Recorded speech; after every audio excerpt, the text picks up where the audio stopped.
ঘাম ছুটে যাবে যে কেন তারা এইটা সরাতে পারছে না। এই যে 15 দিন ধরে শহর একদম লকডাউন হয়ে গেছে, এটা কি ষড়যন্ত্র না অব্যবস্থাপনা?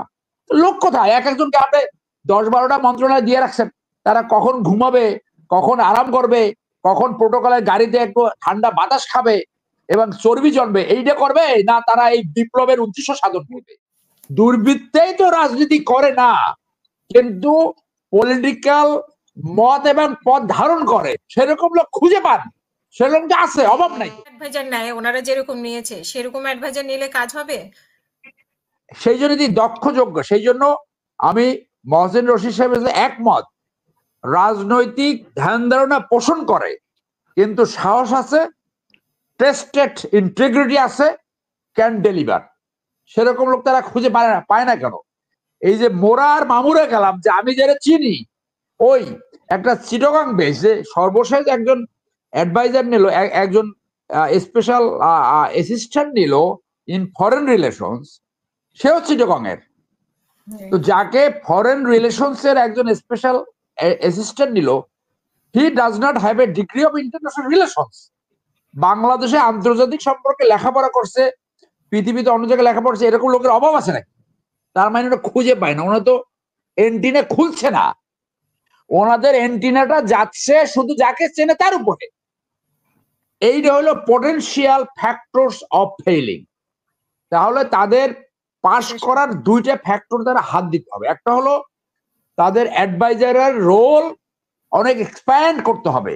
আজকে ঢাকা শহর একদম স্টপ হয়ে গেছে। আমি মগবাজার ফ্লাইওভার থেকে বিজয় সরণি ফ্লাইওভারে আসতে আমার 2 ঘন্টা সময় লাগছে, 5টা থেকে 7টা বাজছে। আপনার এইখানের যে যোগাযোগ মন্ত্রণালয়, আমি তো তাকে দেখতে চাই যে রাস্তায় সে দৌড়াচ্ছে, তার traffic police, traffic sergeant, police commissioner নিয়ে দৌড়াবে, ঘাম ছুটে যাবে যে কেন তারা এইটা সরাতে পারছে না। এই যে 15 দিন ধরে শহর একদম লকডাউন হয়ে গেছে, এটা কি ষড়যন্ত্র না অব্যবস্থাপনা? লোক কোথায়? এক একজনকে আপনি 10-12টা মন্ত্রণালয় দিয়ে রাখছেন, তারা কখন ঘুমাবে, কখন আরাম করবে, কখন প্রোটোকলের গাড়িতে একটু ঠান্ডা বাতাস খাবে এবং চর্বি জন্মে, এইটা করবে না তারা এই বিপ্লবের উদ্দেশ্য সাধন করবে? তো if you can't do that, আপনাকে কোথাও বাধা দিছে যে আপনার অ্যাডভাইজার 100 জন বানানো যাবে না? আপনি যারা দুর্বৃত্তেই তো রাজনীতি করে না, কিন্তু পলিটিক্যাল মত এবং পদ ধারণ করে সেরকম লোক খুঁজে পান, সেরকম তো আছে, অভাব নাই তো, তাদের খুঁজছেন না কেন?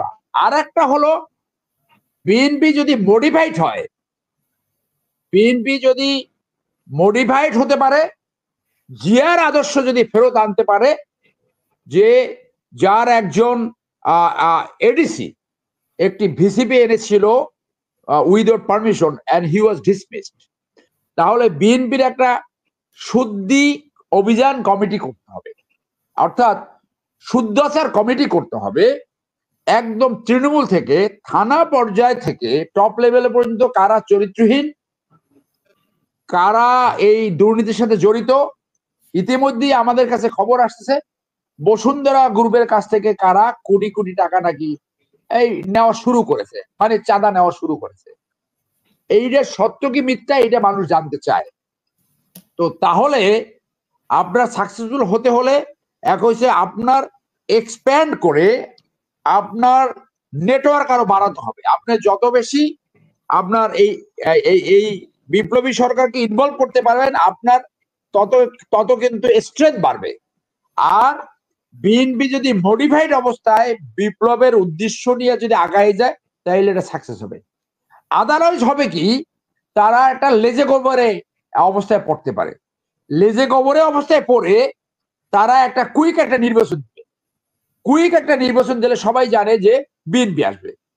বিএনপি আসলে কি হবে, বিএনপি ওই আওয়ামী লীগের মতো একটা শাসন ব্যবস্থা চালাতে বাধ্য হবে, কারণ তারা অ্যাকচুয়ালি কাউকে নিয়ন্ত্রণ করতে পারছে না।